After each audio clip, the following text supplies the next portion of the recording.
We are here today with Cuckoo the Bag of Bones to talk a little bit about his history and also a lesson for all the artists out there releasing your music. So, as everyone can see, this is the famous or the infamous Mobb Deep album, and it has a song on here on side C called The Trife Life.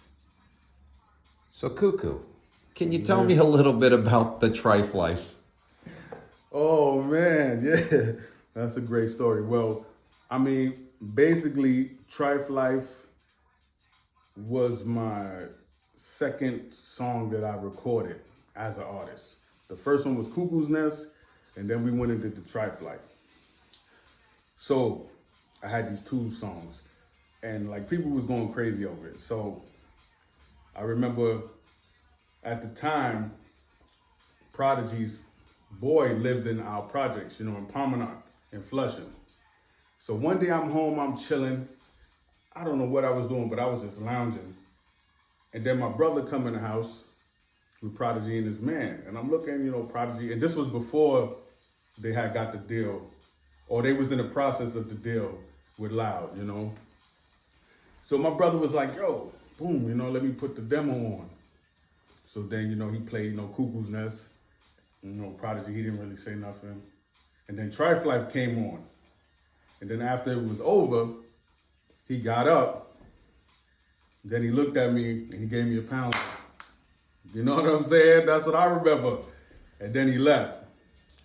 So then another time we was in a car, with the guy who produced it, Cross, and we played Trife Life.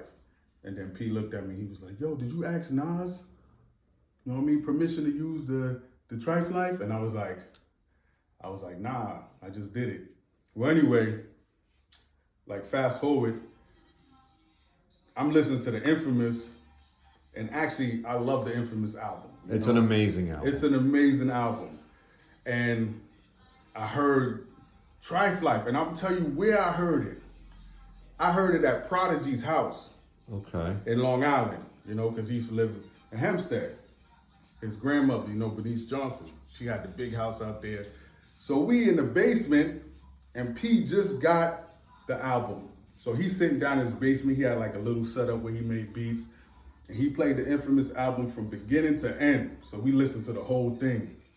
Drinking beer, drinking 40s and shit. So I heard that joint and I was kind of like, in the moment, I guess I it didn't really compute to me. But then I was like, yo, Trife Life. I'm like, yo. And then I told his man, I was like, yo, P took my shit, right? He's like, yo, I don't know, son, like, but they knew. So, I was kind of like, and I was salty for a while about it. But, I didn't press him like, yo, I just was kind of like, all right, that was some bullshit, you know what I mean? But it's kind of like, that's the facts. Like, he loved that song, Trife Life. And it's crazy because one time we was in Long Island and a bunch of us drove from Long Island to Brooklyn, I think Brownsville, to buy some weed. So we in the van rapping, and I was actually rapping Prodigy's, the first Infamous demo. I had it. So we in the van, and he had some dope songs on there. So I know the words, so I'm rapping it. So then all of a sudden, he starts singing my shit. He's like, the bag of bones, baby face, over bite, live a trife nigga. And I'm like this, he's just saying the hook, but I didn't rhyme. He was just kept saying the hook, the bag of bones, baby face, over bite, live a trife nigga. He knew the chorus. Right. You know what I mean? This is all facts. And he respected my pen so much, you know what I mean? So that's what it is. So there was some mutual respect, obviously. Of course. And his album, or that album released, I believe, in April of 95. But you had that Trife Life earlier than that, and you actually have the receipts. I have the receipt. Okay, so this is not, we're not going after them. No, I'm not going after them. But this is just to show the importance of protecting your work. Exactly. And so what do you have here? Well, basically, I have the copyright, the official copyright from Washington, D.C. Library of Congress. And if you know anything about the copyright, Long Island, the Library of Congress, before they approve it and stamp it, you have to send it in, like it takes like a month at least, or longer. So the date on here is January 1995. So that means it was even in there earlier. You know what I mean? Yep.